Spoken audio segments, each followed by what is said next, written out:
Welcome back to the 430 movie. We got our expert programmers here to curate fantasy theme weeks of classic films. From 1998, film directed by Steven Soderbergh called Out of Sight. Yes. Soderbergh directs it with such a sort of confident, self-assured style. Lex Luthor in Superman. What is it about Gene Hackman that... His performance, it's off the charts, but still in reality. Fiendishly gifted. 1981 Sam Raimi opus, The Evil Dead. Oh, yes. Right? Fine choice. Sam Raimi invented entirely new ways to get shots that should not have been possible with the amount of money that he did not have. Charade. Yeah. Oh, so Directed good. by Stanley Donen. It's a textbook screenplay. It's just effortless, and there's not a wrong note in this movie. Can't say enough great things about it. We'll be back next Friday with an all-new episode of the 430 movie, wherever you listen to podcasts. Join us now for the 430 movie. The 430 Movie Podcast is available weekly wherever you listen to podcasts and on the free Electric Now app. Download it today. Hello and welcome to Best Movies Never Made, the podcast where we talk about interesting and infamous movies that never made it to or through production. Most of the time, the movies you're trying to make don't get made. Like 4 of them may happen, 1 of them may happen, none of them may happen, and I'll be attached to 3 more things by end of summer. Turn the script into something resembling like Unforgiven with Conan. Yeah. Sadly, the rights expired and the whole thing just like went away overnight. New episodes will be available every other Monday. We won't see you at the movies.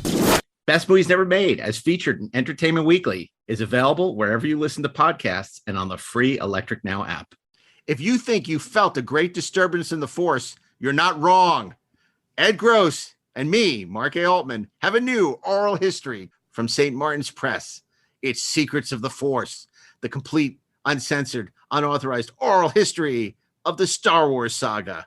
So wherever you buy books, audio, and video, pick it up today, and you can learn the secrets of the Force.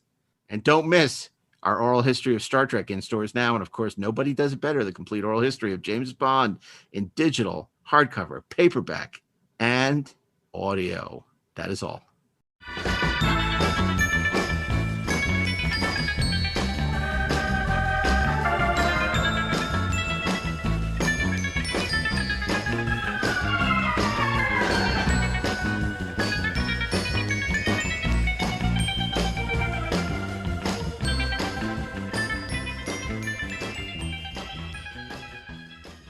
Hey, this is Mark A. Altman. And this is DAREN DOCHTERMAN, and we are the Inglorious Treksperts.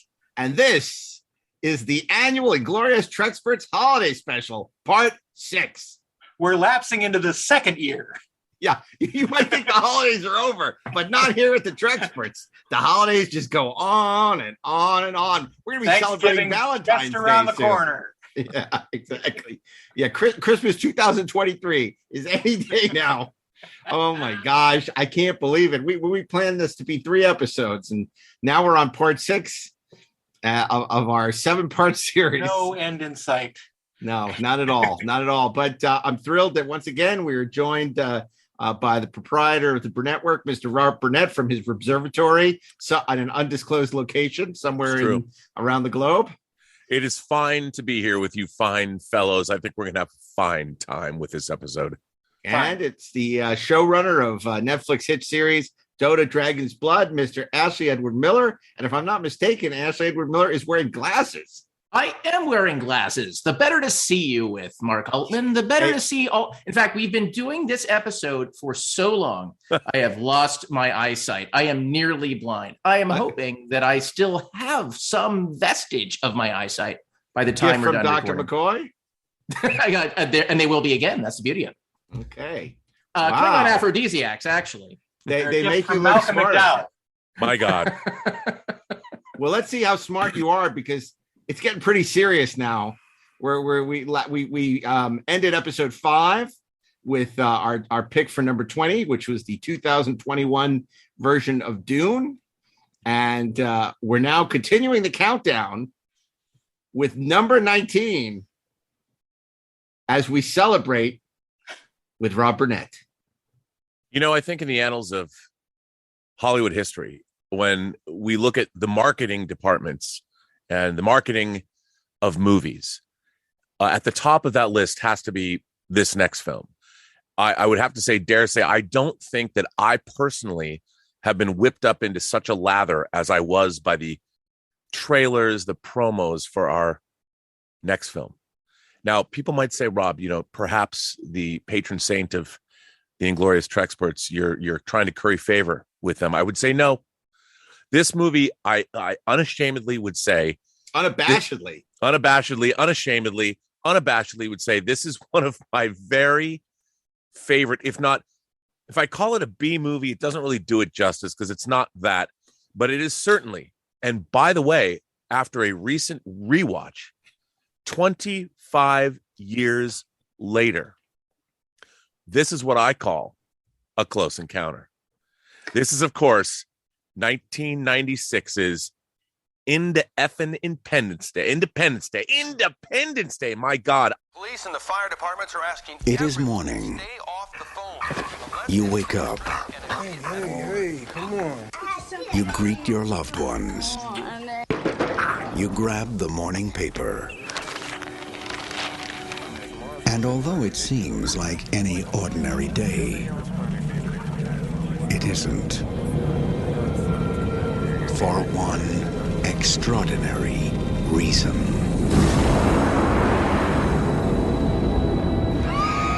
A historic and unprecedented event is occurring. The question of whether or not we are alone in the universe has been answered. This is so cool. More ships have just arrived over India, England, and Germany. I really don't think they flew 90 billion light years to come down here and start a fight. We've got to stop them! They're going to kill us all! They're using our own satellites against us. The clock is ticking.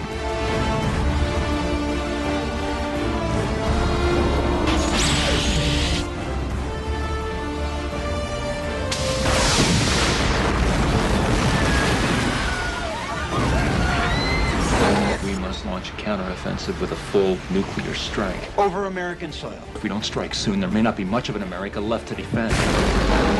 We're being exterminated. Let's kick the tires and light the fires.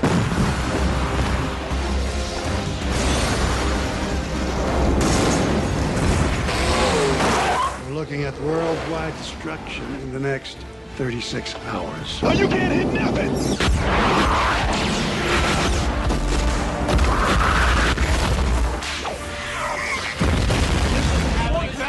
Get him out of there!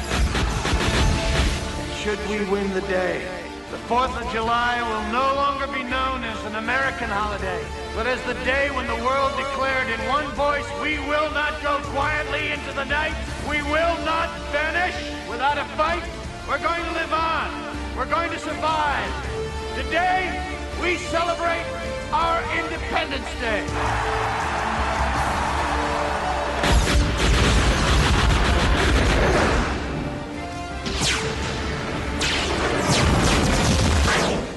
That's what I call a close encounter. When these trailers first started to come out, of course, this was directed by Roland Emmerich, and it was written by Roland Emmerich and Mr. Dean Devlin. When the trailers for this movie started coming out, it was almost as if somebody decided to just creep into my imagination and make a movie just for me, because they took the star-studded disaster films of the 70s and they combined it with what was my childhood favorite film, War of the Worlds, and they made a movie about really big flying saucers coming to Earth and killing everyone. And I'm like, this is the kind of movie that was made just for me. I wanted to see it. Roland Emmerich's Centropolis made this. They had their own visual effects company sort of in-house doing the work. It wasn't farmed out, which is probably why they were able to do it for the amount of money they had done it on. They were following up Stargate with this. Independence Day, a star-studded cast. Will Smith, and clearly a star-making role. Bill Pullman, who is arguably one of the great presidents. People always say that Get Off My Plane, Harrison Ford and Air Force One, maybe he's one of the great presidents. I would say anybody who played the president in a movie in the 60s could have been better, but no. Bill Pullman, come on. President Whitmore, greatest president in cinematic history. This movie has Harvey Fierstein in it. Come on, man. There is nothing that you cannot love about this film. It does what the new Apple Plus series Invasion took 10 hours to do which is to even show us aliens. This movie starts from the get. It honors the moon landing, and then you see aliens just dishonor it and come to Earth. And it is so, this is so cool. This is what every kid wants to see, man. This movie opens. If you look at the opening scene of this film, the opening scene when Will Smith gets out of bed and he walks out front and gets his morning paper and opens it up and looks up, and there's a 15-mile long gigantic, star. They called it a city destroyer, I guess. This film even has Data in it. Brent Spiner is in it. Jeff Goldblum is working for a cable company and ends up saving the world. There is nothing in this movie that isn't awesome. I love everything about this film. It has awesome aliens. It has awesome visual effects. It has fighter pilots. It has Randy Quaid. What's not to love? This movie has aged. If you watch this movie now, 25 years later, you think to yourself, where did movies like this go? This movie is monumentally entertaining. It is so much fun. And, it's got a love story. It's got Vivica Fox, who I was able to direct in an episode of TV that Mark Altman produced. Thank God, because she is a stripper and she's a hero along with the dog. What is not to love about this damn film? I can't. It's first of all, this to me is what studio filmmaking used to be. This was original. It was not based on any other kind of an IP. It harks back to the great traditions of B science fiction films from the 50s, combined with the star-studded Irwin Allen towering inferno casts of the disaster films of the 70s, and it combines them into a very heady mix. Everything about this film, the score for this movie is amazing. David Arnold's score. David Arnold, who later went on to score Bond films after this. Everything about this movie, it feels like it is designed to deliver a jolt of awesome right into the center of your being. And I defy anyone to go back and watch this movie right now and not love it. It's not only a great 2.5-hour blockbuster, but it's also an amazing commercial for Apple PowerBooks. It really is. I have to say, Rob, I'm a little confused about one thing. Now, this is supposed to be the top 101 science fiction movies, which means that we're supposed to show a little bit of enthusiasm when we describe these films. And your ambivalence, I find a little upsetting.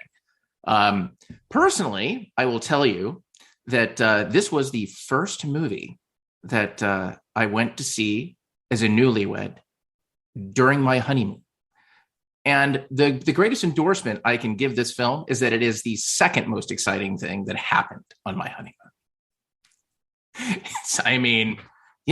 Roll credits. The only mistake this movie makes is that Harry Connick does not sing a song in the middle of the action. You're goddamn right. That would have made it. I mean, Harry Connick, who later went on to be in something like Copycat. Maybe that was before this. I don't remember. Either way, there should have been a Harry Connick love theme, kind of like in When Harry Met Sally. At some point in the film, Harry Connick met Sally. Harry Connick met Sally. I mean, this is when movie... Harry Connick met Sally Ride. I mean, this film, the effect sequences in this. I remember meeting. I think Mark, it might have been at one of our booths at the San Diego Comic-Con where I met Joe Viscoso. Yeah. It was at the bar, Rob. Well, no, he came to one of our. Maybe yes.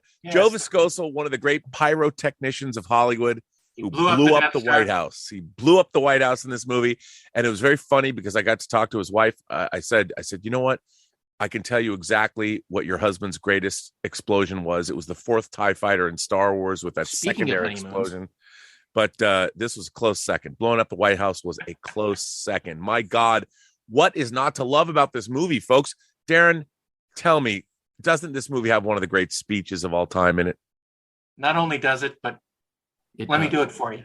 Oh, yay. Come on. Good morning.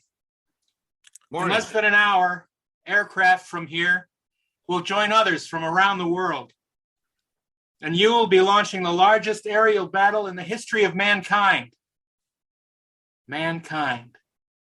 That word should have new meaning for all of us today.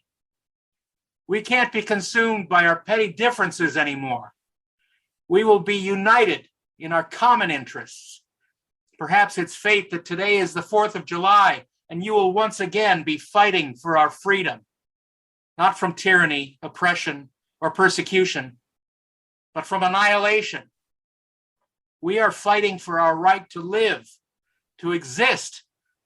And should we win the day, the 4th of July will no longer be known as an American holiday, but as the day the world declared in one voice, we will not go quietly into the night.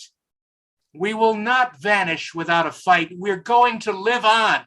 We're going to survive. Today, we celebrate our Independence Day.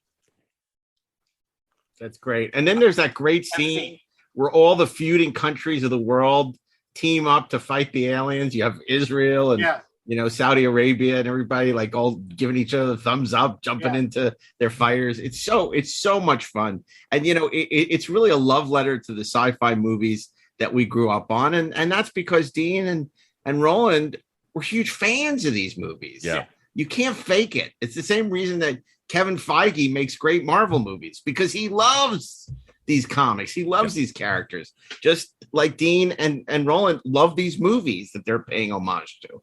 I also have to give a shout out, movies with large ensemble casts like this live and die by the character actors that you put in them. Yeah. And I got to give a shout out to a couple of character actors, James Rebhorn, who's not with us anymore. Yeah. And of course, Bill Smitrovich. Yeah. I love Bill Smitrovich. He plays Lieutenant Colonel Watson, the commanding officer of the Black Knights. And if I remember, James Rebhorn plays Albert Nimzicki. He's the Secretary of Defense, named after like an executive that they didn't like at MGM. At MGM, Nimzicki. Yeah. I mean, and this is just everything about this movie, from the camera work to the visual effects to the music to, again, the greatest marketing campaign in the history of movies, in my opinion. There's nothing about this movie that doesn't taste good going down. Well, of course, I love Bill Smitrovich from our favorite TV series, Crime Story, which he was awesome in. Yeah. And then, Rebhorn is in that rarefied group of character actors like J.T. Walsh and Stephen Tobolowsky and, all these character actors that we love from the 80s and 90s. And it was really a shame. He could do anything, Rebhorn, and he's great in the movie. He's got a great face, and I love the part they put him in. It's just this. There's nothing about this movie that I don't love. I mentioned this before, but I'm in this movie. Well, my voice is. I'm one of the first reporters on the TV describing the clouds showing up over Russia. That's me. Is that really? Really? Yeah. So, Rob, you're in Superman Returns as a reporter. Darren's in Independence Day as a reporter. True. And Ashley and I, we stay behind the scenes, right? Yeah, right. We're nothing. We're nothing at all. We got nothing. We got nothing. No, Mark, that's not true. You and I are in the specials. Yes, hazmat. In hazmat. Nothing. We're in nothing.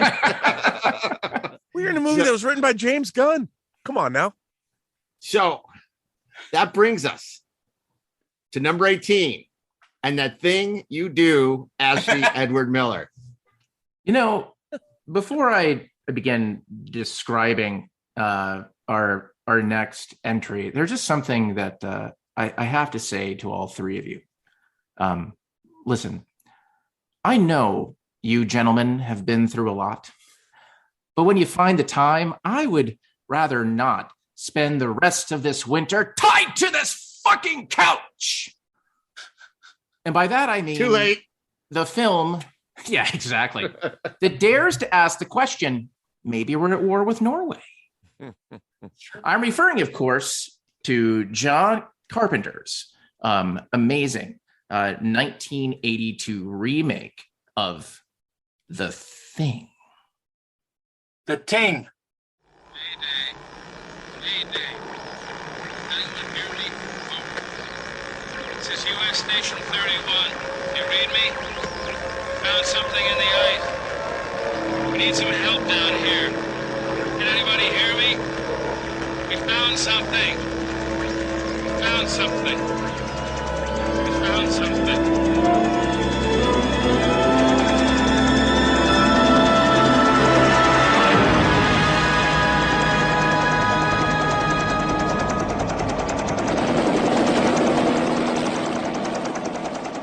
Men have just discovered something. For 100,000 years, it was buried in the snow and ice. Now it has found a place to live. Inside. Where no one can see it, or hear it, or feel it. I know I'm human. Some of you are still human. This thing doesn't want to show itself. It wants to hide inside an imitation. It'll fight if it has to, but it's vulnerable out in the open. If it takes us over, then it has no more enemies. Nobody left to kill it. And then it's won. You guys gonna listen to Gary? He can beat one of those things!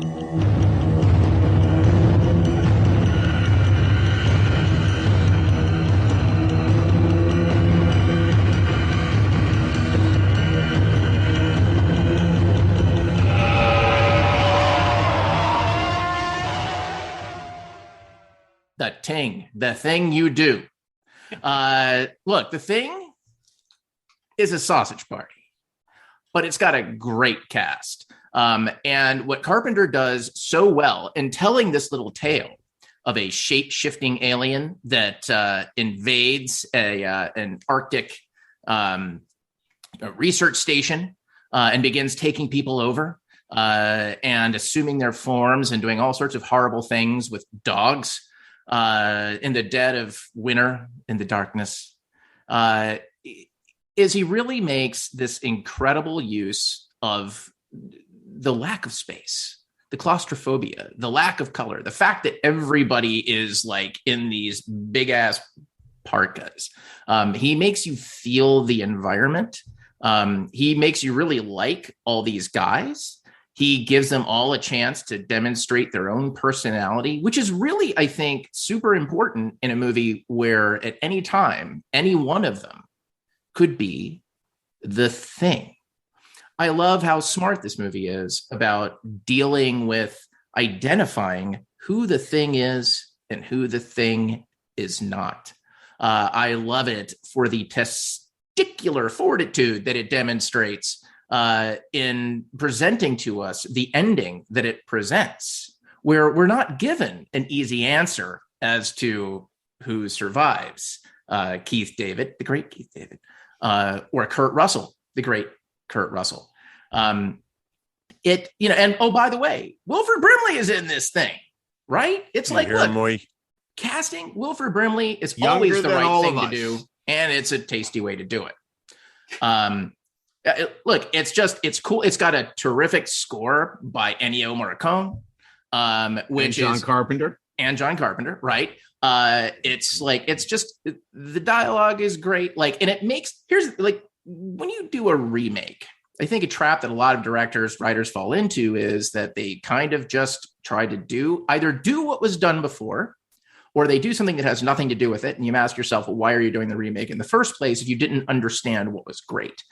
And what really works incredibly well about this particular remake, which happened in the amazing year of, in fact, the greatest geek year ever, 1982, is that it understands what works about the material and yet makes it its own. I will conclude my introduction with a little story about the time I met Keith David at a party. It was a premiere party for Agent Cody Banks. It was the greatest experience of my life, not Cody Banks meeting Keith David. And I was at that party. Well, were you there when he told his story about making the thing? So yes, he was telling us that he was sitting there with the rest of the cast, and they were between takes, and they were all talking about the script and all the techno babble and how they didn't get it and all the sci-fi crap and all this other stuff, blah, blah, blah, blah, blah. And you can't say this shit, and blah, blah, blah, blah, blah, and all this stuff. He says, but what we didn't know was that the mic was hot. And John Carpenter was sitting back there listening to all of it. And all of a sudden he comes out, right? And all of a sudden Keith David is Carpenter and I am somehow Keith David, even though Keith David is a million feet taller than I am. And he's poking me in the chest the way Carpenter, I guess, poked him in the chest. I can't even imagine it. Because John Carpenter comes out mad as a mother. He says, I wrote that script. I read every word of that script. You guys are going to say that script. You love that script. Script was fucking spaghetti. You're going to do the whole fucking scene. Blah, blah, blah, blah, blah, blah, blah. Then he turned around, he went back. And we all just kind of sat in silence. And I thought, that is the greatest filmmaking story I've ever heard. I was jealous of John Carpenter coming out and poking him in the chest and screaming about how he wrote that effing script. So John Carpenter, one of my heroes, this is for you. Well, 1982 may have been the greatest geek year ever, but the weekend the thing opened might have been the greatest geek weekend ever, because of course the thing opened the same day as Blade Runner and Megaforce. So you get the yin and the yang of being a genre fan. You get the best, and then you get Ace Hunter. So yeah, it really captures what it's like to be a genre fan. And of course, The Thing, what's wonderful about The Thing is this is another one of these genre remakes where we love the original for everything that it is, and we love the remake because it doesn't attempt to tell the same story. In fact, it's a much more faithful adaptation of Who Goes There, the Joseph Campbell story. But it's terrific, and it's the gift that keeps on giving, because of course the famous nail-biting scene of the blood test has been knocked off by every sci-fi and horror movie and TV show ever since, including our beloved Deep Space Nine. Did it really well, by the way. Which did it very well to figure out who was the changeling. But I think it was The Adversary. Yeah. And it was exactly the same thing as The Thing. So if you haven't seen The Thing, it's a brilliant scene. If you haven't seen The Thing, it's a great homage. Well, what I love about this film, I mean, we have to talk about Rob Bottin's amazing physical effects that still endure even to this day. But, there's something to be said about knowing how to do basically a one location film. And yeah, they do go to a different base, but this is a film that is very much set in rooms. There are no sweeping CG shots of some futuristic city. There's a couple. Well, yeah, I mean, there's an Albert Whitlock matte painting of finding but most of the film takes place in rooms, and the tension is brought up. It's all character interplay, and again, another brilliant casting. The film has an incredible group of actors, very diverse actors, different age groups, and it really is a movie that lives and dies on direction, which is in a way sparse. I mean, Carpenter is very beautiful compositions, but very straightforward, very classically done. And even when you watch it today, it has lost none of its power. Maybe aside from some of the technology, it's timeless. And it really is a film that stands the test of time. And I don't think if anything, it's only grown in stature. I mean, in 82, this film was not well liked. Same with Blade Runner. And it was a disaster at the box office. It killed John Carpenter's Firestarter at Universal. And, Carpenter was upset about its failure, for years afterwards. And of course, there's a famous story that Adrienne Barbeau tells when she was married to him. They were coming back from a trip to Hawaii and saw the success of E.T. on the cover of Rolling Stone when they got back right before The Thing opened. And Carpenter knew the writing was on the wall already because, of course, E.T. came out 2 weeks before The Thing, and he knew that was going to destroy The Thing. And in fact, it did. I mean, this is not a movie that should have been released in the middle of summer. This was a fall movie. For sure. It should have been even the dead of winter. Right. I would love to have seen this movie in Winnipeg, Mark, for the first time in a freezing cold theater. Right. Just turn the AC way down in your home theater and enjoy this hyper-violent Agatha Christie novel. No, it still has lost none of its power, and it's a wonderful movie. And apparently Mark is frozen. He was actually frozen. He was taken over. He's watching it in 4D right now. Well, while Mark is sorting that out, it might be time to bring in a little of the ultra-violence, perhaps? Yes. Well, I have to say that the first time I saw this movie, I want to say I had just joined the video age, and I was probably 14 years old. I had a VCR, and I was one of the first people in our neighborhood to have a VCR. And this film was the very first movie I ever saw that I watched back to back twice. I watched it 2 separate times. Right away. I finished the film, and this was a film that had existed in science fiction film magazines like Cinefantastique and books like Alan Frank's Sci-Fi Now. I only seen pictures of it, but I didn't have any idea of what it was. And this film, my young mind was blown by this movie. It was, of course, Stanley Kubrick's 1971 dystopian, what would you call it? Sci-fi social commentary. It's kind of a fable. It is kind of a fable. A Clockwork Orange. There was me, that is Alex, and my 3 droogs, that is Pete, Georgie, and Dim. And we sat in the Korova milk bar trying to make up our razoo-docs what to do with the evening. The Korova milk bar sold Milk Plus, which is what we were drinking. This would sharpen you up and make you ready for a bit of the old ultra-violence.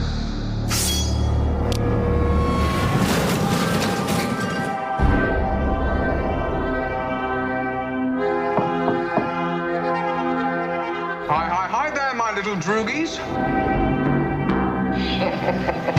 The evening's the great time, isn't it, Alex Fun? He's enterprising, aggressive, young, bold, vicious. He'll do. Who on earth could that be? Now it was lovely music that came to my aid, a bit of the old Ludwig van. Pretty well, little brother. Pretty well. It'll be your own torture. I hope to God it'll torture you to madness.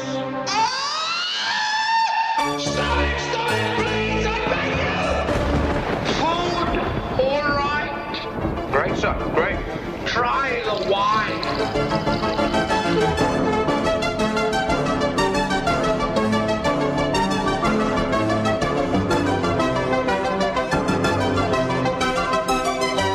It was gorgeousness and gorgeosity made flesh.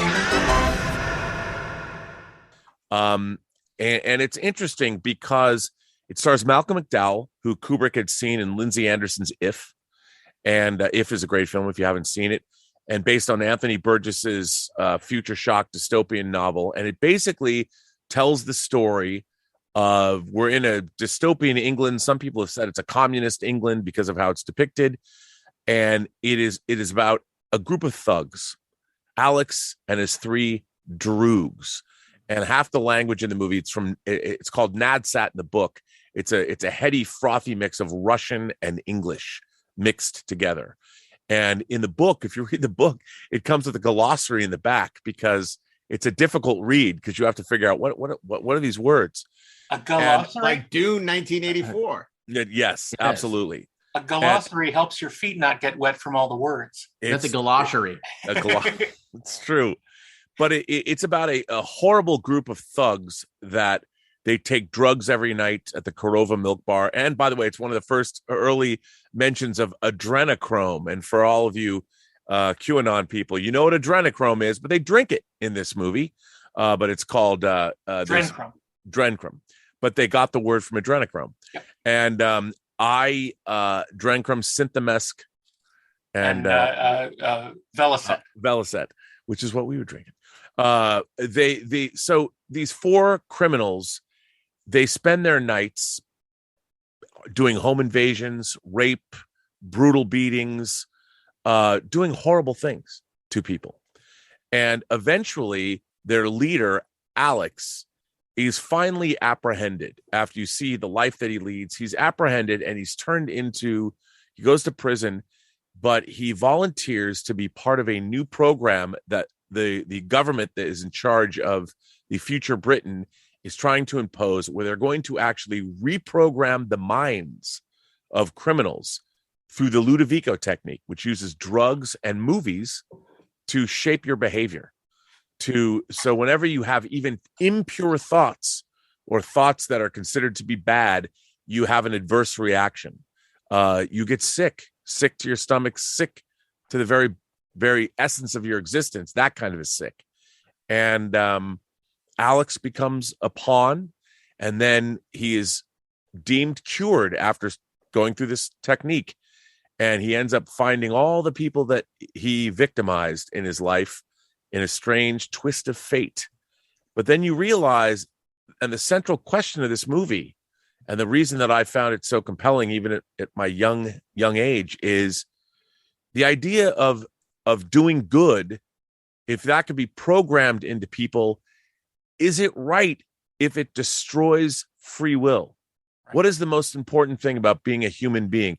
Even if you choose to do bad, that is better than having your very spirit, your very life essence programmed by the state to compel you to do good. Yeah. That free will, that choice is what's most important in any human life. And that's a fast rush.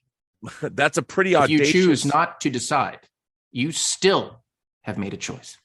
It's a pretty heady film. And yes, I used to show it to all my friends in junior high school, and everybody would watch the first half an hour and they'd be bored by the rest of it. And I'm like, no, you have to stay. Come on, you have to watch. Now we're getting to the meat of the story. But I think this movie does what great science fiction does, which is pose an interesting moral and ethical question. And it forces the viewer, like, we like this guy. You actually end up liking a horrible monster of a human being. He's one of the great anti-heroes of all time. Also, Malcolm McDowell is incredibly charismatic as an actor. Incredible in this. And it does ask a very important question at the end of the day that, I think it's more timely than ever, and never before has someone enjoyed so much a forkful of peas. It is true. And, this film, Wendy Carlos, her score, now Walter Carlos, but Wendy Carlos scored this. Then Walter. Right. Walter, then Wendy now. That's right. That's correct.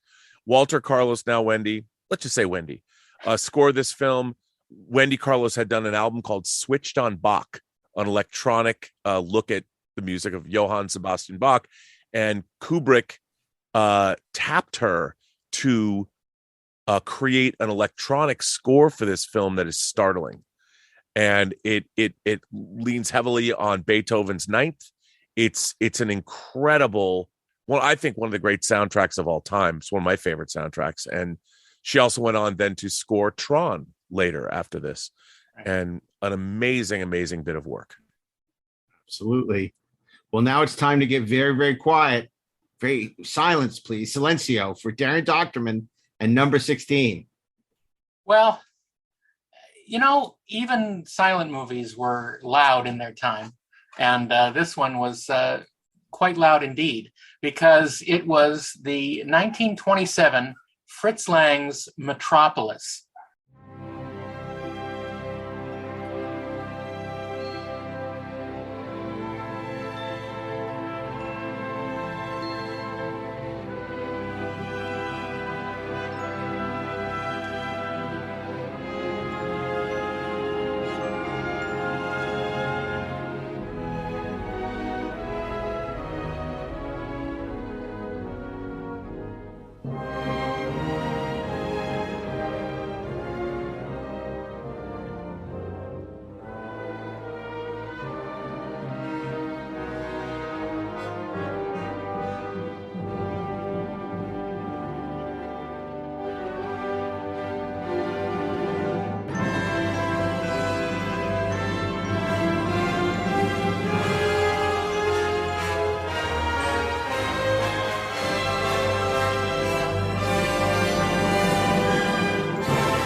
Produced by UFA, the famous German film company, and it posits a future that has been ripped off so many times that I can't really say.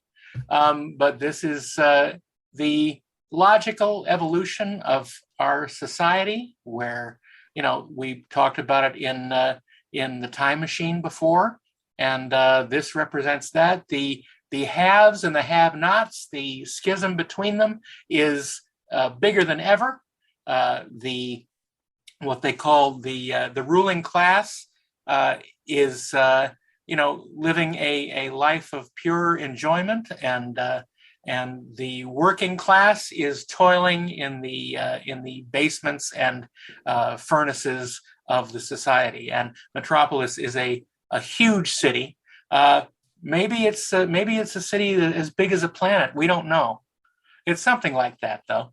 And what happens is the son of one of the rulers of this city discovers that there are some things going on in the underworld that are not good, and he becomes sort of a freedom fighter for the working class, the underprivileged, and those who toil in the machines. And a little twist in it is that a crazed mad doctor has created a woman from a mechanical being called Maria. And she basically is leading the revolt against the rulers. And it's a fascinating look at this the creation of this world. The design is unbelievable and has, I don't think, ever been matched. As I said, it's been copied often. The first version of Maria is probably one of the most famous robots ever to have been seen. You'll recognize her as the grandmother of C-3PO. She's very, very in that sort of Art Deco design that they use so effectively in Star Wars later. But the depiction of the city is immense and fascinating, and cars everywhere, planes flying everywhere. It's unbelievable technology, certainly for 1927. But these images, some of which have not been matched even in modern films. Yeah, I mean, Fritz Lang is a phenomenal director. I mean, his work in silent films was superb. His work in sound films was amazing. But this is really, you can't even have the caveat for the time. It just is spectacular. And, it's more relevant than ever. It's sort of a piercing look at social inequities. It's kind of like the silent version of Squid Game. And it's a real treat, I think. Silent Squid Game. For you. And of course, there were attempts, and it was re-released later with colorized segments and a Giorgio Moroder score, which are all very gimmicky. But the best thing to do is this wonderful Kino Lorber Blu-ray with came out classical. In 2010, a complete restoration. Well, as much as they could, they found 20 minutes that were missing for years down in South America, and they on a horrible 16 millimeter print. Because the 20 minutes were on the run, hiding from the law. Correct. Gotcha. They integrated them into the film, and very interesting scenes. It sort of opens up the story a little bit and adds some different characters. But also, if you can find the documentary on the restoration of Metropolis, it also tells some interesting stories of how it was made and why it was made. And more fascinating is the fans of it later. The Third Reich had a copy of it in their vaults, and it was very strange. Much to Fritz Lang's dismay, Adolf Hitler and Joseph Goebbels were fans of the film, and Goebbels met with Lang and told him that he could be made an honorary Aryan, despite his Jewish background. Goebbels told him, Mr. Lang, we decide who is Jewish and who is not. And in this blurb, it says Lang left for Paris that very night. Yep, that's right. That's right. I kind of love this movie. Weirdly, my first experience with it was when I was 11 years old. I saw the Giorgio Moroder restoration with the rock score on like VHS, right? I rented it like randomly. I thought it looked cool. And it is cool. And it made like, and again, it's like, look, I'm 11 years old. I don't know shit, right? I still don't. But I had an interesting experience with it. Like it stuck with me. It made quite an impression on me, because I'll tell you what happened. Like between like watching that like with the score, like watching that resto, I kind of went, oh, film, like it was my first silent film. Film doesn't need a lot of jabber to work, right? You can tell story purely through visual, that you don't have to say everything. Which I think is a lesson that maybe we could relearn in modern cinema. That maybe like, there is value in leaning on image and sound to saying that tell maybe story. Writers do too much. Yeah, but I think that they're encouraged to do too much. I think that like writers get trained. There's a lot more to writing than dialogue. Yeah, exactly. But it's like it's that one little sector of it that I think has sort of, it's almost like it's lost its ability to kind of access the storytelling power of pure image. I just think that the discipline that it takes to make a movie like Metropolis and make that's it work. the word. The word is storytelling. Yes. It's not playwriting. It's different. That's right. Or radio. But also, one of the things I love about this movie is the questions it asks about technology and society and how it all works together. And, it really does have those great stories about a dystopian future, the dehumanization of human beings, how we're going to integrate into the technology. And this film was made it came out, in 27? Mm-hmm. We're almost 100 years out. Yeah. And the questions this movie asks are as relevant today as they were when the movie first came out. Absolutely. Fantastic film. You might know Rob Burnett as an avuncular, sort of happy-go-lucky kind of guy, but at number 15, he's about to get Furioso. This movie has characters named Rictus Erectus, the Bullet Farmer, the People Eater, Cheeto the Fragile. I mean, the characters, the Keeper of the Seeds. And of course, it's about one Max Rockatansky, who all of us know as, come on now. Even two Max Rockatansky. Are you gonna, you really, come on. Mr. Rockatansky. Max Rockatansky watched his wife run down. You're not going to be a lawyer. This is the third sequel to a late 70s low budget indie incredible film from Australia, Mad Max. Australia. One of the great B action films of the late 70s, and a man who trained as a doctor decided to make movies, and that was the great George Miller, and he changed action sci-fi dystopian filmmaking forever. He also changed he created movies about animated penguins for the better.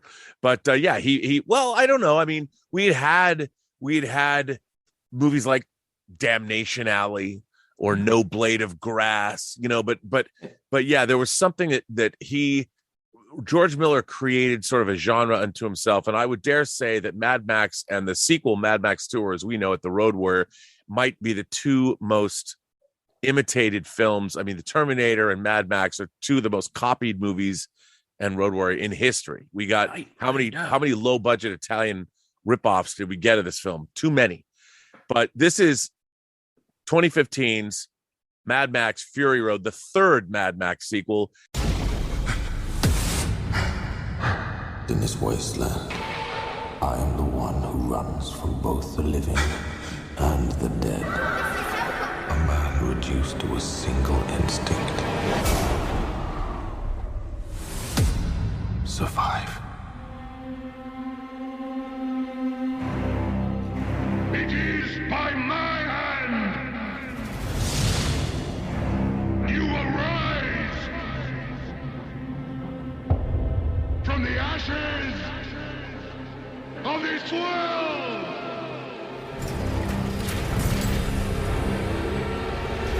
We are not beings.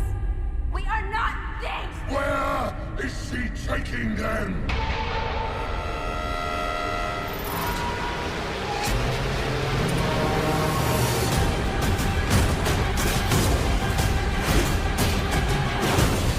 I want them back! They're my property!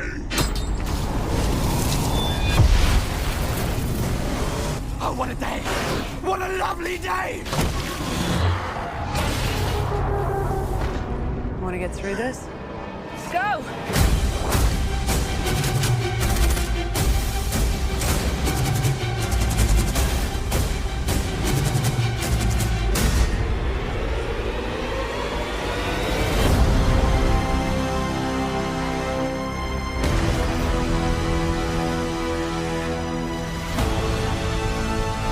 As the world fell, each of us in our own way was broken.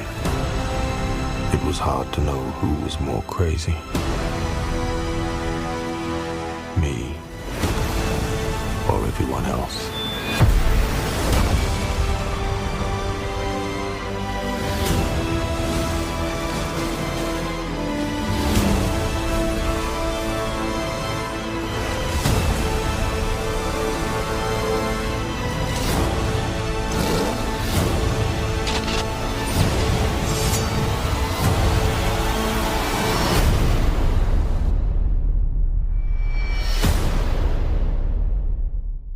It stars, of course, Tom Hardy stepping in for the great Mel Gibson, playing the role of Max Rokitansky. And here is, I mean, this film to me is the pinnacle of action filmmaking. Yes, and the world building in this film, the detail, everything about this movie, from the crazy language Immortan Joe's people speak to the crazy doof warrior who has a fire-spitting guitar.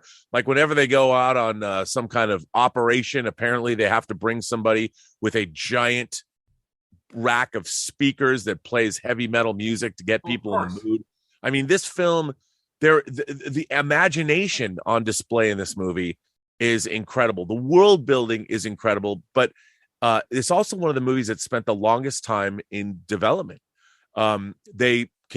George Miller came up with the idea 2 years after Mad Max Beyond Thunderdome came out in 1985, and it didn't get any traction until years later. They were going to actually shoot this movie at first where they shot The Road Warrior, but then there was a monsoon season and things were growing in the desert and they couldn't get it made. And then 9/11 happened. I mean, South Africa happened. Yeah, George Miller, South Africa. They ended up shooting this movie in Namibia. And it is one of the greatest mixes of physical effects and real action scenes shot on location with visual effects. Yeah. Not amazing visual effects. Not since Starship Troopers did we see a heady combination of live action and VFX as we do in Mad Max Fury Road. This is one of the greatest action movies ever made. The car chases in this are absolutely incredible. The actors are incredible. The world building is incredible. And I think it's one of the great examples of both action cinema and science fiction cinema ever made. And I remember I saw this movie for my birthday at the Chinese theater, and I was so excited for it. And this was truly a movie that exceeded all of my expectations. And I honestly couldn't believe it existed when I saw it. But it is an amazing example of what cinema is capable of even today. I love everything about this movie other than the fact that Lindsey Buckingham does not sing the main title song, Fury Road. I think that would have been great, Fury Road. But other than that, it's fantastic. And I got to tell you, I'm not as big a fan of the Road Warrior trilogy as you guys. I respect it. I admire it. I don't love it, but I love Fury Road. It's incredible, dude. I also love Fury Road. This is the first movie that I saw in focus in like 15 years because I realized that I needed glasses and I went and got them. And the day that I got them, we went to see Mad Max Fury Road. And I remember really my eyes were open. My God, this is what movies look like when you can see. This is crazy. I loved it. It has like one of my favorite action scenes of all time, mainly because like there is zero action in it, but it's awesome. It's, Max goes off to take care of a bunch of a-holes, and we sit back and we're waiting on Max. About a minute later, there's an explosion. And then Max comes back and he's covered in other people's blood and like dust. And it's fantastic. It is so smart on every level. And it's fun and it's cool. My only knock on it is that there is not enough V8 interceptor. I think you can say not enough Lindsey Buckingham. There's not enough Mad Max. That's true. I don't know. I don't Not care. about Mad Max, and it doesn't. Who cares? You got It needs more Mad Max and more V8 interceptor. Furiosa is amazing. I know. I don't need but Mad that's Max. the thing. I know. We don't need Mad Max. We don't need another hero. Charlize Theron is freaking amazing in this, and she lights up the screen, and she's a badass. And oh my god, she's great. Absolutely.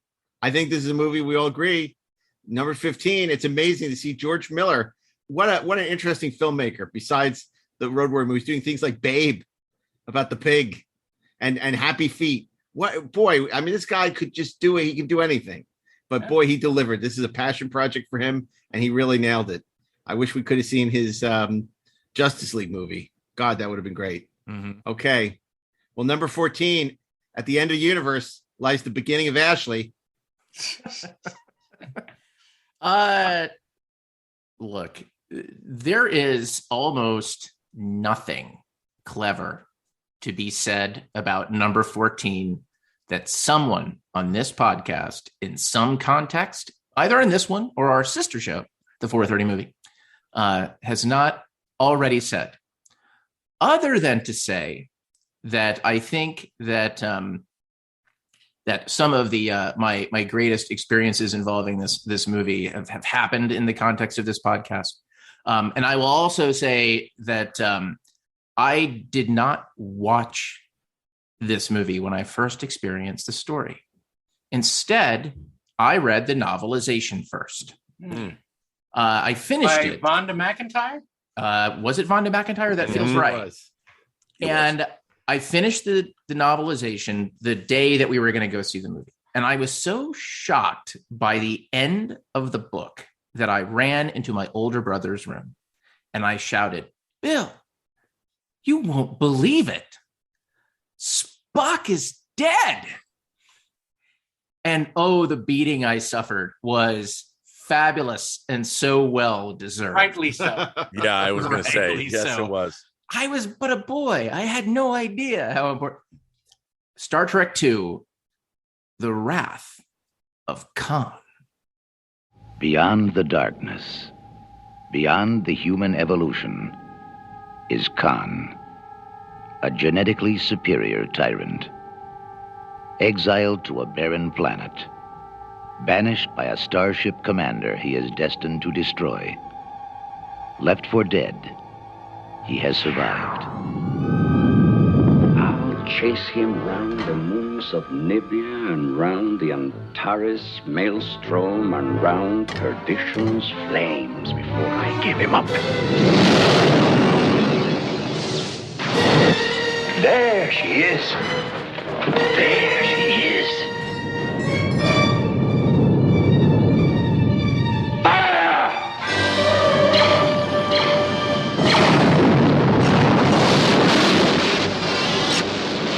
Shield's collapsing, Captain. Can you give me phaser power? A few shots, sir. Not enough against their shields. The base is stubborn.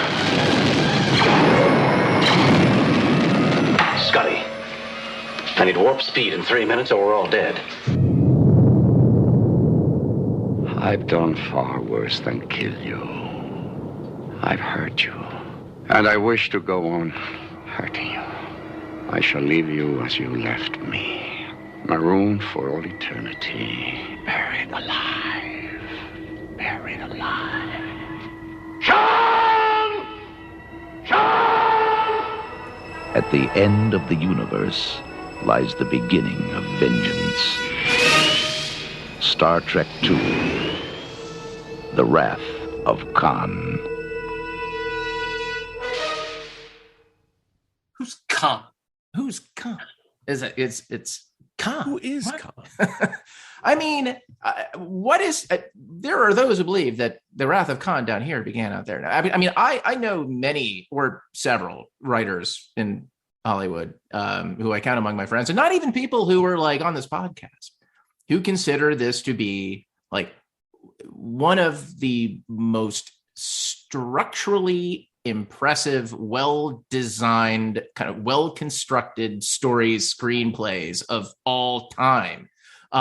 Simply because it is it is a masterclass in how to establish characters, how to establish an antagonist, kind of put them at odds, give them like wants and needs, an emotional investment in story that matter, throw them against each other, have them become like true rivals that truly challenge one another and make one another rise to the occasion, creating a sense of stakes, creating a sense that our heroes could lose, and not just lose the fight, but lose the things that matter to them, all while re-examining their own lives and the choices they've made.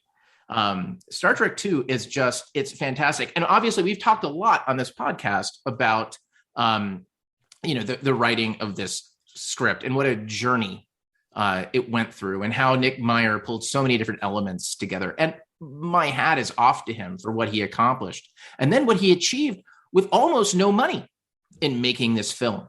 The incredible sleight of hand that he pulls at the very beginning with the Kobayashi Maru test that lulls us into a false sense of security, that makes us believe that in these days before the internet, when everything was spoiled, before everything could be spoiled, that perhaps, the stories of someone important dying are really just about this. And then making that death land, making it feel like something. And by the way, making it feel that way without, I think, ever really having needed to watch an episode of Star Trek at all. And I think as further testament to Nick Meyer, I don't know that that something like that could have been pulled off by someone who was not steeped in the lore, in the way that Nicholas Meyer was not steeped in the lore when he began this project. And it really feels like a writer, director, exploring a story, exploring characters, attempting to understand them on his own terms, and show us something epic and beautiful and cool and unlike anything that we've seen before.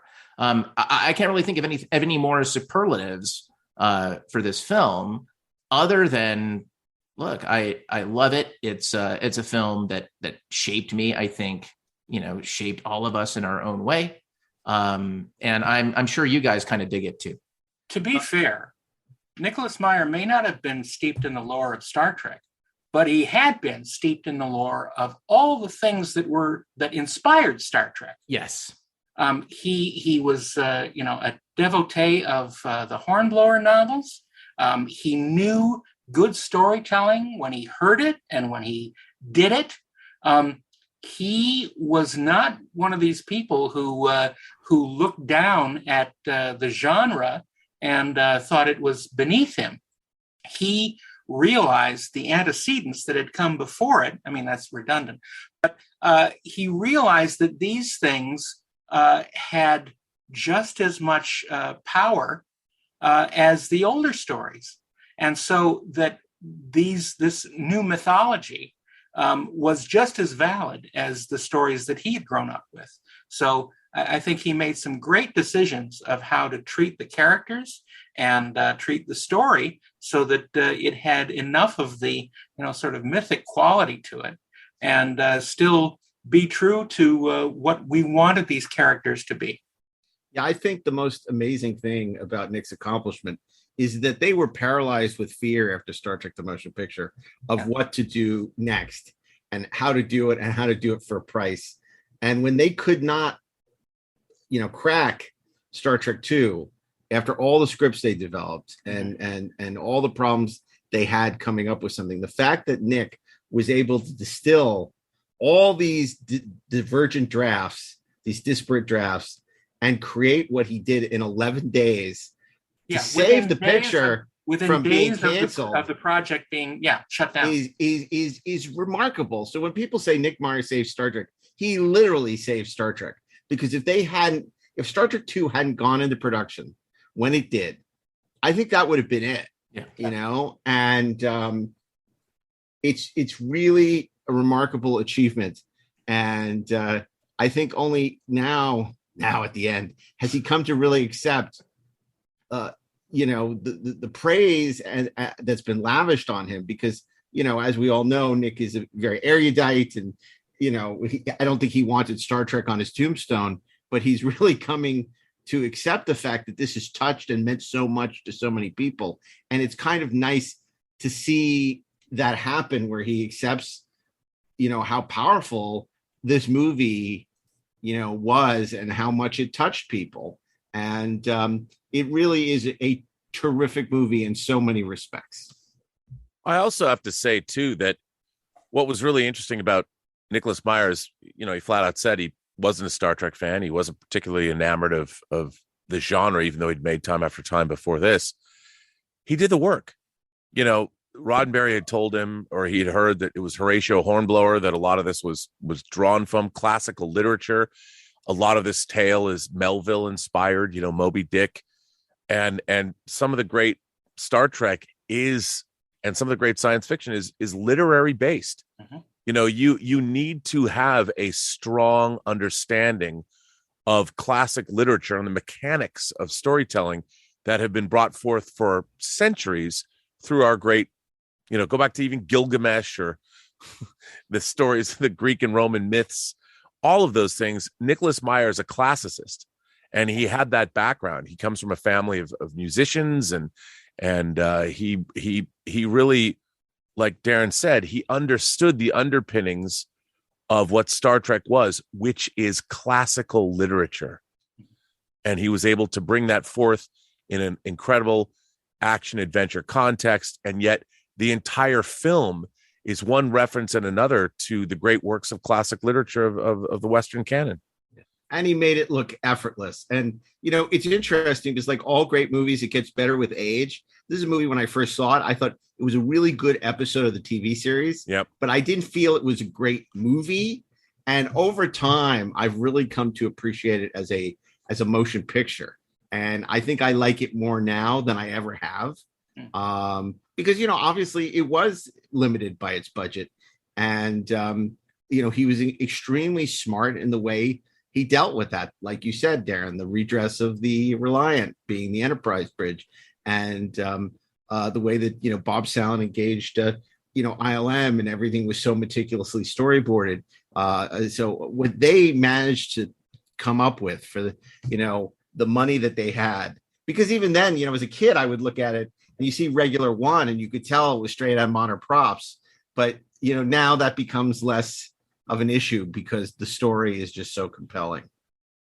And Shatner's journey, I think we haven't even acknowledged the fact, the fact that Bill Shatner was willing to play a character who was growing older, who had lost his job, who had basically had an illegitimate son who needed glasses because he was losing his vision, who basically doesn't listen to his subordinates and gets his ship toasted, ultimately leading to Spock being killed. He makes every mistake imaginable. If he had just raised the shields and the Reliant hadn't destroyed the Enterprise, that whole story would have been very different. Kirk makes one mistake after the other, but it's amazing because at the end, he just comes across as the consummate hero. I mean, the whole Kobayashi Maru, the thing that he pulls, coded on an open channel. I mean, just time after time, we see what an experienced starship captain could do. It goes back to the Deadly Years, whether it's the prefix code, whether, it's what he pulls when they get beamed back to the Enterprise. I mean, he's one step ahead of the man with the superior intellect. And, you have to give credit to Harp Bennett for very early on seizing on the idea that Khan should be the antagonist. You know, these people respected what had come before, and they understood how to pay homage to it, and not just use it as something as throw it out to the fans, as chuff to the fans. Yeah, it wasn't not just use it as fertilizer for their own crop. Also, you got to give it up, like you just did, Mark. Shatner's never been better. I mean, anyone who talks about Shatner is acting. You and I have always thought, we know that Shatner's a great actor, and he is fantastic in this film. I mean, if you ever had any question if William Shatner is a leading man or not, you know, like you just eloquently pointed out, as going into his middle age, I mean, he is absolutely fearless in this role. John Wayne wouldn't play that role. No. And William Shatner's portrayal of Kirk in this, from the opening, first of all, one of the most, I thought his motion picture entrance is the most badass thing, but come on, backlit, the simulator opens and he steps on with the book in his arms, you know, I mean, it's not a drama critic. And it's just, I mean, my God, you know, as a little kid, I wanted to be William Shatner. When I saw Star Trek II, The Wrath of Khan, I wanted to grow up and still be William Shatner. Now I'm a little older than he was when he made The Wrath of Khan, and I still hope to one day be as cool as he was in that movie. For what it's worth, the people that you should think about right now who are older than Captain Kirk was in this movie include Tom Cruise in the Mission Impossible movies, Spring Chicken compared to Captain Kirk in Star Trek II. And Shatner had the cojones to do a movie about getting old and what it means. And but the funny thing is, he didn't take that to heart. Right. He didn't. But like, it's just the little things like the glasses and like, look, just that, right? Just little gestures of putting on the glasses. Yeah. You know, and acknowledging his own fallibility. You go right on quoting Starfleet regulations. And I think that's why we say the things we do about Star Trek 3. Because you come out of this movie with this powerful statement, I feel young, right? And he's sort of rediscovered himself. And you feel like maybe he's going to try and reconnect with Carol Marcus. He's going to be a father to his son. The whole world is ahead of him. The death of Spock and the birth of Genesis has given Captain Kirk new life. Yeah. But then what does Star Trek 3 become? Fan service. Bring back Spock. Let's save it for the commentary. Yeah, okay. Awesome. Fair enough. But I mean, I think that's part of the reason why we have such a negative reaction to Star Trek 3. I think you may be right. I think you're right. Okay. Which brings us to number 13. And they're back. They're back, baby. Once again, another remake of a classic sci-fi movie done even better the second time around.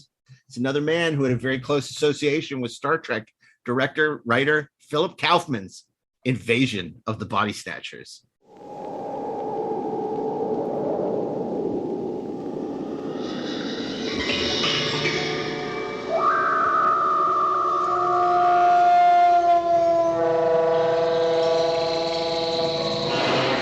They come from a dying world.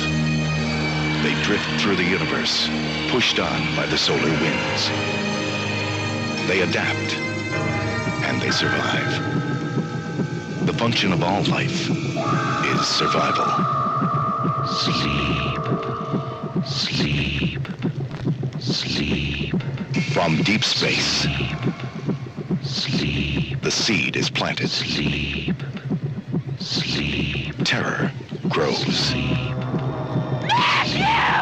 Matthew! Like the others. Elizabeth, wake up! Get you when you sleep. Sit up! Invasion of the Body Snatchers. It's got no detail, no character. It's unformed. All of a sudden, they're growing like parasites. Is it contagious?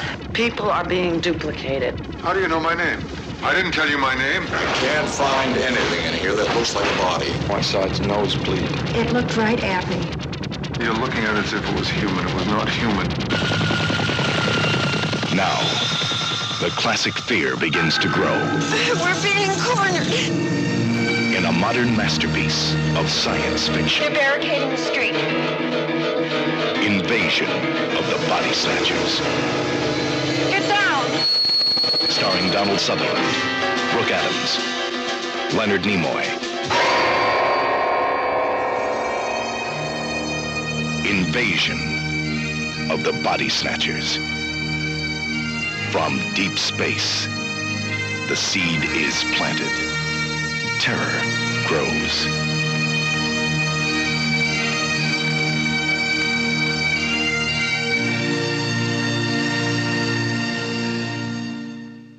And this is just a great paranoia conspiracy thriller.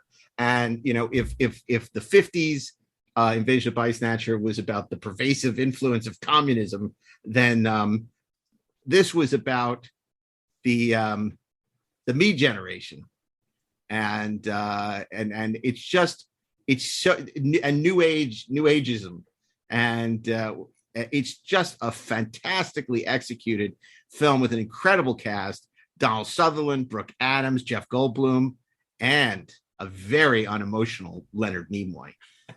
It's so well directed. It has one of my favorite scenes in any sci-fi movie where they're hiding from the pod people, and Donald Sutherland picks up the phone, and they call him by name, and he's like, "How do you know my name? I didn't give you my name." And it's so powerful.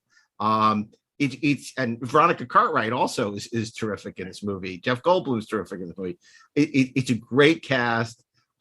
It's a true 70s. It goes so well along with the Parallax View. You could program a whole film festival of all these, Parallax View and All the President's Men and all these films.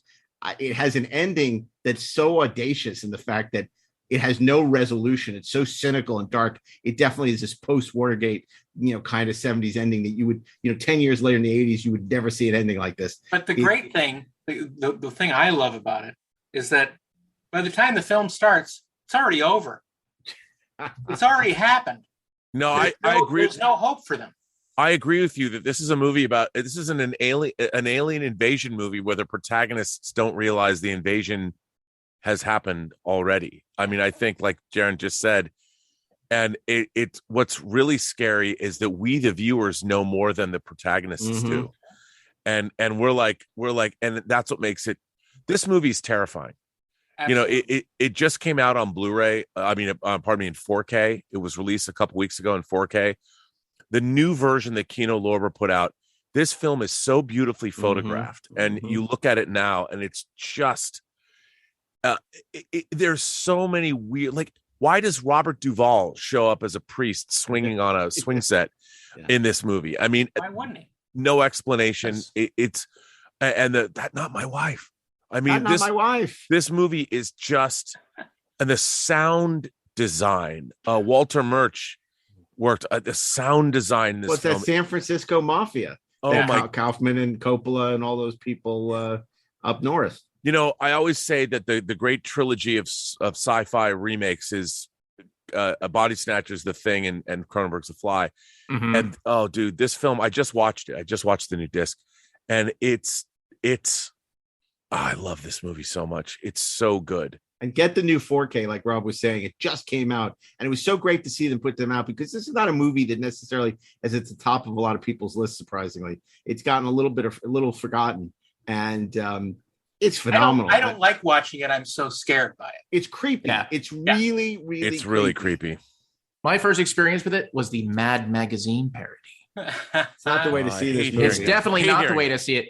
But it was really good. It's like, and ever since I was a child, I can't hear anybody mention capers without thinking about rat turds. It's a rat turd. Yeah, it's a rat turd. Hey, man, I've got the photo novel of it right over here. I bet you do. What's the tagline, Rob? The seed is planted, terror grows. Rob's motto. By the way, one of the great movie trailers of all time, too. Yeah, totally. Oh my God. Absolutely. It's a great movie. And if you haven't seen it, absolutely seek this one out. It is a gem. And speaking of gems, number 12, Rob Burnett is about to take the red pill. Tell us what's next.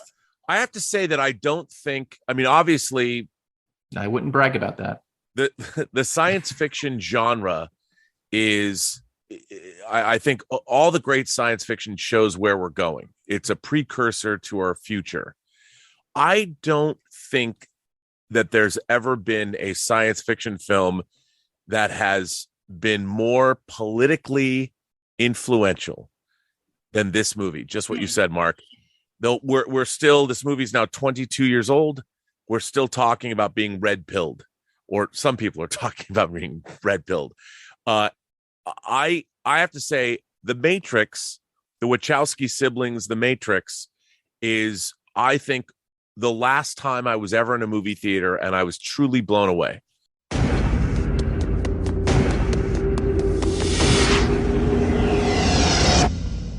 Whoa. Have you ever had a dream, Neo, that you were so sure was real? What if you were unable to wake from that dream? How would you know the difference between the dream world and the real world? What is happening to me? The answer is out there, Neo. It's the question that drives us.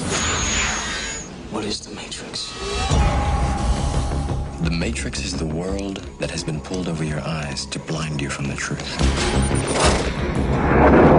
What truth? They're watching you, Neo. Human beings are a disease. You are a cancer of this planet. And we are the cure. Get me the hell out of here! Welcome to the real world.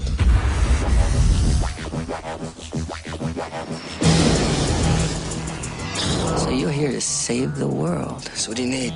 Guns. Lots of guns. No one has ever done anything like this. That's why it's going to work. Buckle your seatbelt, Dorothy. Because Kansas is going bye-bye.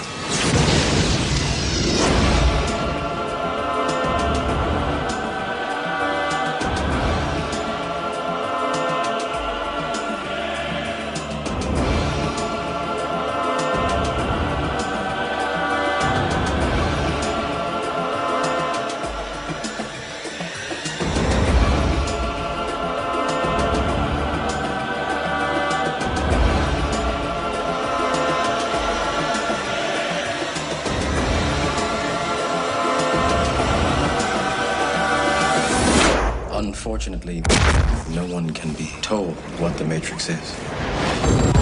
You have to see it for yourself. It is a heady mix of everything from Japanese manga to martial arts movies to modern philosophy. It is an incredible film that basically asks you, the viewer, what is real? I mean, now you can go and watch any number of YouTube videos. Well, are we living in a giant simulation? Maybe we are. Would we know? How would we know? What do we know what's real or not? And I have to say, I went and saw this movie on the Warner Brothers lot. I went and saw it at the Steve Ross Theater for the first time because I would see anything at the Steve Ross Theater. It was a new theater. And but this movie, everyone was making fun of it when it was coming out. It was kind of one of these movies, you know, we couldn't, the internet didn't allow us to watch trailers. There was no YouTube yet. So to download a trailer took a day and a half. So no one did. Dial up. Yeah. So everyone's like, well, Robert Longo's Johnny Mnemonic, you know, based on a William Gibson story, cyberpunk. No one wanted to see this film. I've never been in a line of people that were more not excited to see the movie they were going to see. But people had hope. It looked interesting. The Wachowskis had written Assassins and they had made Bound, which was a great movie, you know, but they hadn't done anything else. And so everyone in the theater, I'll never forget this. The mood of the people in line to see this movie was very, let's call it ambivalent. That's all I can say. No one knew anything. Yeah, no one knew anything about this movie. No one knew. And that was wonderful. We go into this theater, in the Steve Ross Theater. It's where I saw Dune recently. I saw The Postman there for the first time with Kevin Costner, and I loved The Postman. Nothing to brag about. I know, but I'm sitting in this film, and I have to say, I'm watching it. First of all, this movie is wildly entertaining. It is beautifully directed and conceived. But I have to tell you, the moment when Neo does take the red pill and wakes up and you realize that all of humanity is batteries for this machine world, it was one of the great, for me, cinematic moments of my life. Mm-hmm. When I was completely floored. I thought I'd seen everything. I thought I'd read so many books. Nothing could surprise my jaded, black-hearted self. And I sat in that theater and I felt a moment of elation of I'm like, this is the power of transformative storytelling. I didn't say it aloud. I almost want to scream out, no way, or whoa. And it was a moment of, it's why I love movies. And it was the last time 22 years ago that I can remember being completely floored by the concepts in this film, because it was a frothy mix of sci-fi, action, adventure, awesomeness, and also some really interesting philosophy that the Wachowskis had woven into the storyline. They required their cast to read philosophy books, Simulacrum and Simulation, whatever. I don't know the actual title of the book, but was that the book? They made the cast read it, and apparently like gave a test out and said, "What? So, did you understand this book?" And they had the grips are like. Yen Wo-ping. I mean, they brought in some of the great martial arts masters from Hong Kong cinema I knew Kung Fu. I mean, everything about this movie, from the design to the effects to the transcendent bullet time, that was actually fairly simple, but no one had ever done it before. I mean, still cameras coordinated with a computer. I mean, amazing stuff. What John Dykstra did with the Dykstra Flex camera and motion control in the 70s for Star Wars. They did this new thing that was then ripped off on every TV commercial ever. But this is a film that, to me, this is the last groundbreaking studio movie that I saw ever. In the last 22 years, there's been nothing that has come close to what The Matrix did, and it resonates this day. And I don't care what anyone says. By the time you watch this, I will have already seen it. But right now, as of this recording, I'm seeing the first IMAX show of this movie on the 22nd when it airs, when it opens. I cannot wait to see Matrix Resurrections. And thank God, Lana Wachowski, that you decided to make it, because I cannot wait. Here's how meta my Matrix experience gets. So as much like yours, Rob, I had no idea what the hell I was walking into. I was simply going to see a movie. I was going to see a movie with a coworker of mine, who's a very good friend. And ironically, the reason why we had time to go see a movie in the middle of the effing day was that we had these very large computer simulations that we were running, and we needed to let them run for hours. And there was nothing else we could do except wait for them to run. So we put everything in, set up the data, made sure everything was okay. We let it go. Boom. So we're off running our computer simulation. We go to see that movie.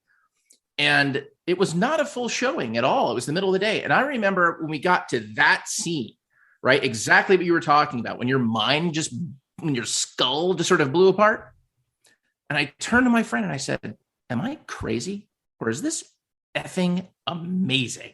Because we went in thinking this is going to be garbage. It's Keanu Reeves. It's Johnny. He was like, this is effing amazing. So it was pretty great. And I actually, just a few days ago, I went to see it. Like, it was in an IMAX presentation. Obviously, it wasn't shot for IMAX, but it was an IMAX presentation, a re-release. I took Caden, my 12-year-old. Had you seen it before? He had not seen it before, and he loved it because it's a great goddamn movie. I'll tell you, though, that here's what changed for me about the experience of seeing it in 2021 versus 1999. It's not going to be what you think, which is in 1999. Like, I sort of looked at Cypher, right? Joey Pance's character. And I thought, oh, you traitor. Like, it's like, what's wrong with you? Why would you want to? But in 2021, I was like, you know what? I kind of see his point. He has a point, right? It's like, yeah, the steak is juicy and delicious. And you've been spending 9 years sitting in that tin can eating freaking, tasty wheat. and taking orders from Lawrence Fishburne. And that's cool, but like, is it better? I mean, even though I go, yes, of course it is. Of course, as it turns out, then they're the sequel, so it's not better. And of course, I disagree with his choices involving unplugging his friends, but I 100% get why he thought, you know what? The Matrix was better. Like what his motivation was perfectly expressed. It was completely sympathetic. And I hadn't had that thought when I first saw that movie. I don't know what that means. It's I was on that line with you, Rob, and it's funny when you tell this story because you're exactly right. That's exactly what the attitude was. People thought because that was the time of the bad cyberpunk movies. It was like Abel Ferrara's New Rose Hotel and Johnny Mnemonic. And everybody thought, oh my God, it's Johnny Mnemonic 2 with Keanu, and there were, even though we had loved Bound, that was a $1 million indie movie. We thought, okay, but this is like Joel Silver's giving them the keys to the kingdom. That was a crazy thing, dude. Joel Silver, man. And it was like, it's going to be, look at the stuff Joel Silver was doing at the time. It was going to be some big, stupid movie, right? Yep. And I remember it was exactly that. You sat in the theater, and as it went on, I mean, I think it's even earlier. I think that great scene with Carrie Ann Moss and the agents coming in. Well, that's the opening scene. And the race to the telephone. And you're like, wait a second, this is not crap. Am I not mistaken? I think this movie's pretty good. Yeah. And then it just kept going. It's like, this movie's really good. Mm-hmm. Wow. And then, we all came out of the theater and we're like, that movie was great. How did that happen? And it was like, and I remember because we were like proselytizing for it because we saw it a couple of weeks before it opened. Yep. And we were telling everybody, you got to go see The Matrix. It's amazing. And they're like, what? Nobody.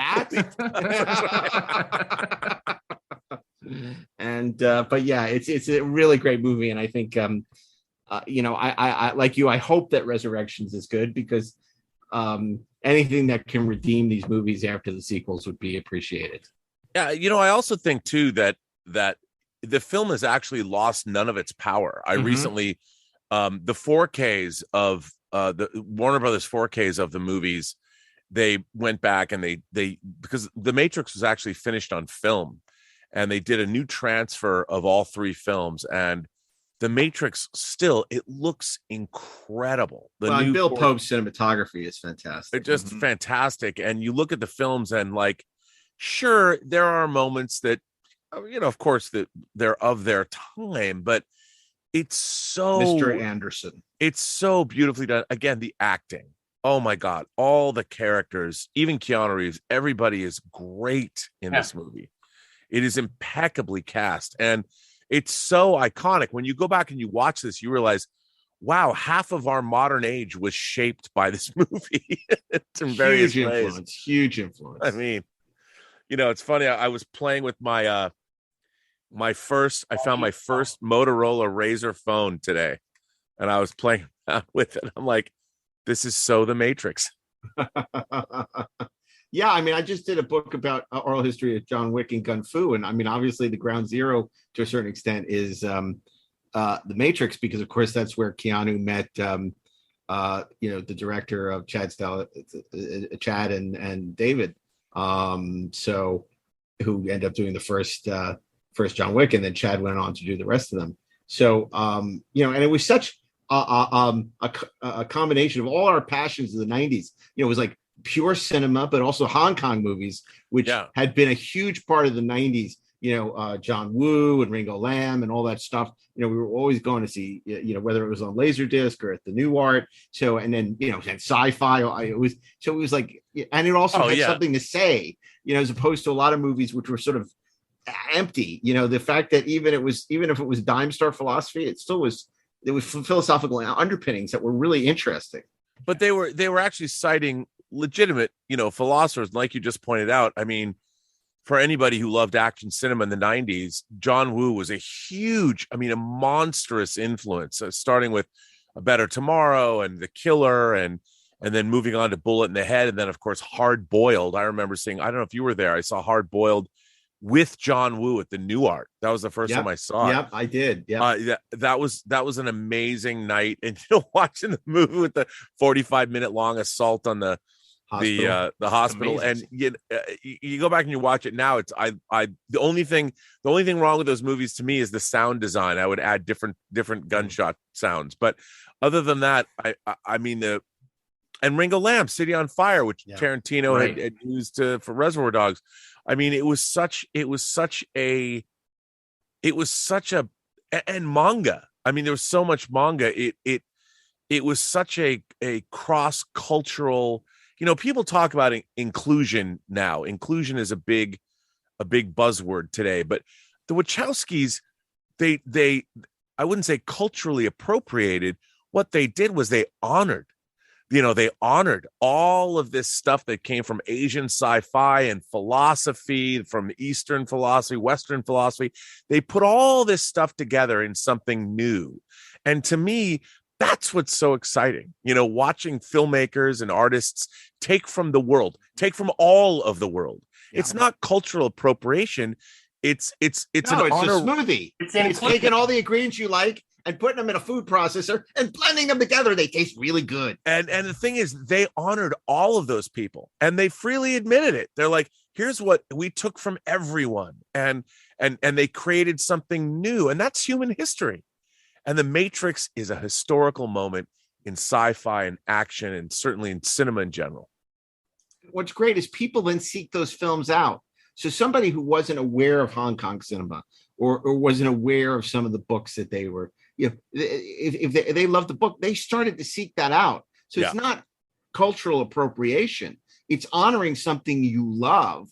And as a result, hopefully it's convincing people to go back to what your influences are and explore them. And I think that it honors what you're taking from rather than, you're stealing something.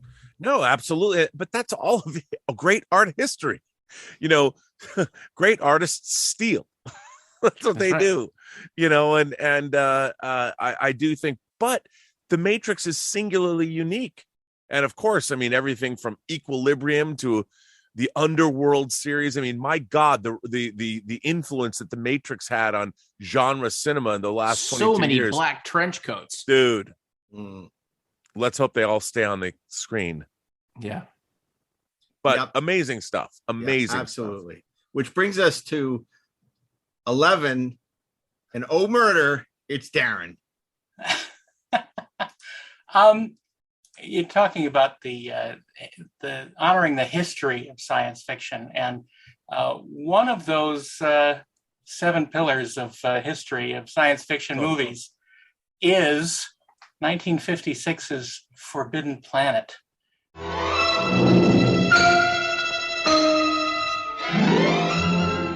Imagine yourself as one of the crew of this faster-than-light spaceship of the future, sharing their curiosity to know the unknown, their tension, their readiness for inconceivable adventures. Commander, if you set down on this planet, I warn you that I cannot be answerable for the safety of your ship or your crew. When you reach the Forbidden Planet, you explore all the wonders of a vanished civilization. You travel deep down into the heart of the Forbidden Planet to discover the incredible marvels of this lost genius race. These magnificent scenes in striking Eastman color stagger the imagination. 20 miles. Look down, gentlemen. Are you afraid? 7,800 leveled. Yet the wonders of the planet Altair 4 conceal a strange and evil force, unknown, irresistible.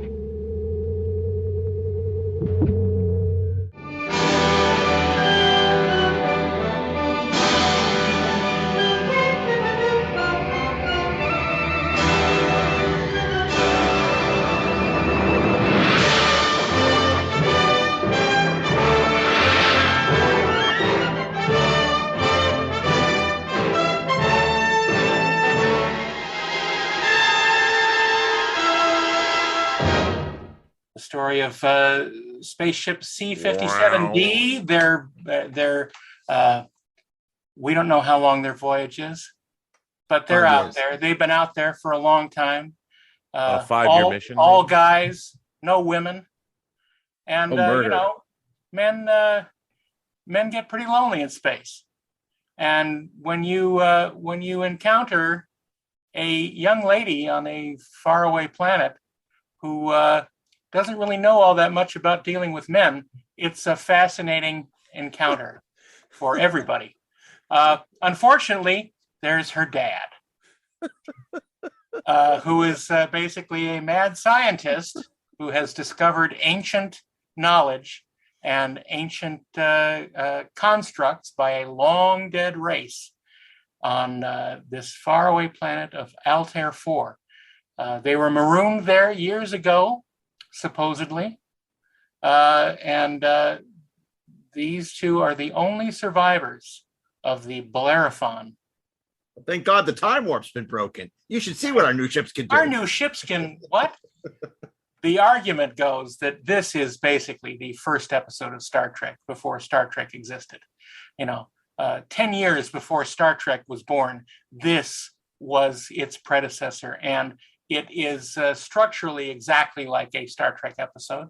It is visually exactly like a Star Trek episode. It's so fascinating to see the elements in this that are later used by Star Trek and other science fiction properties.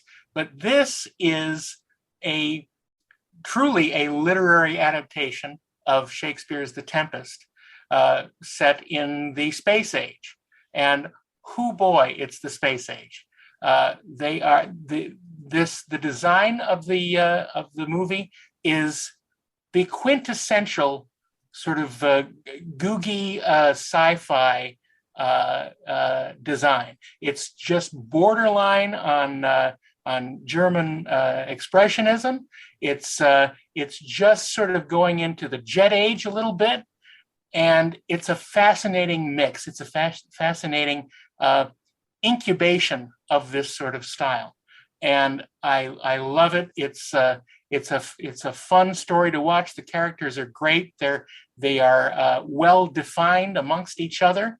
You're not confused as to who you're seeing talking. You know exactly who is talking on screen, and you know about them, and it's very well told. And this was big old Hollywood's attempt at entering the space age seriously. There had been movies before that were, sort of schlock, cheapo sci-fi things that they would just, throw out there for the kiddies. But this had something more. This had a very adult story with it and very important, meaningful occurrences. And it's fascinating to see how when sci-fi is treated seriously, like literature, it works so well. And it's so great to see Leslie Nielsen before he turned into a clown. Well, okay. I would also say that one of the great things about this movie is it is a loose interpretation of Shakespeare's The Tempest. Totally, of course. And I do think, again, this film being the prototype of Star Trek, it has a really heady sci-fi yet, it's a big sci-fi idea. But yeah, the conceit that expanding your mind too quickly, an entire civilization was given this brilliant gift. It was like going back to Jeff Goldblum. You spent all this time. What does he say? What is time figuring out if you could do it? You didn't think if you should. Right. And here's a civilization that was destroyed by that. Yeah. And it really is. You've got Walter Pidgeon. Is it Walter Pidgeon? Walter Pidgeon, yeah. Walter Pidgeon as Morbius. He is the classic. He doesn't mean to be a bad guy, and he becomes a villain. And it's so through his own hubris. And Anne Francis, not only is she sexy, but she's one of the most adorable femme fatales in all of science fiction. She's not a femme fatale. She's more of an ingenue. Yeah, she's an ingenue, but she does cause quite the stir amongst the crew. Men are going to come to blows because of her. I always wondered when I look at ALTMAN, I'm like, come on, you know what you're doing. She's like, I don't know. Does this dress look nice? I don't know. I mean, she read enough. She knows what she's doing. And of course, it has one of the greatest non-human characters ever created, Robbie the robot. It's a complete realization of a robot that you absolutely believe is real. And he can produce booze. Yeah. Like, well, to me, that was your draw to him. I understand. I mean, my God, you could ask him to make any kind of liquor and he would just, Genuine he's a Kentucky walking bourbon. dance party, that guy. Yeah. And he's got flashing lights. Incredible. Will 50 gallons be sufficient? And also, I mean, the idea of monsters from the id. Right. That the worst. Sounds like my children. The worst. The worst things that exist are in our own minds. Yeah. That humanity is the architect of Parts its own of our minds demise. that we can't control. I mean, and Disney animators, the fact that they use Disney animators to create this crazy, weird, one of the most bizarre looking creatures of all of science fiction. And it's also creepy. It's a creepy. So creepy. Yeah. And you know, for sci-fi fans, of sci-fi, there are a couple of really great people that would become more well-known over time. Warren Stevens, who, of course, people know from later on from Star Trek by any other name, and Richard Anderson, who would be the Bionic Man's best friend, Oscar Goldman. So, and then Leslie Nielsen, as you said, who was Jeff Hunter before Jeff Hunter, and then ends up becoming... he ends up wielding the naked gun. He ends up wielding the naked gun, indeed. But we're going to have Robbie synthesize some ale for us, because this marks the end of our episode of the Inglorious Treksperts Holiday Special, which means that next week it's our finale. It's our big 10-part finale where we count down the top 10, the highly coveted top 10 Inglorious Treksperts greatest sci-fi movies of all time. Will your favorites be on the list? You'll have Probably to tune not, in to so find don't count out. on it. Yeah, or that. And we'd love to hear what you think. What have we gotten right? What do you think we've gotten wrong? You can reach us, of course, on Facebook or on Twitter at Inglorious Trek, or Instagram at Inglorious Treksperts, as we count down to our holiday finale next week on the Treksperts. And I want to thank Bill Ritter, who has been doing these now for the Hacking last away at these for the 6 last weeks, and doing an amazing job. I just listened to the first 13 episode hours. and it's phenomenal. And of course, we want to thank Peter Holmstrom, who did a lot of the research, our associate producer, Dally Biscali, Zach Raggett, and you, our audience, for sticking with us through all the insanity. And of course, Darren and I would like to thank Ashley and Rob for once again joining us for this very special holiday episode of Inglorious Treksperts. We can't wait to see you back here next week for the grand finale. So, on behalf of all of us, keep on trekking ingloriously, of course.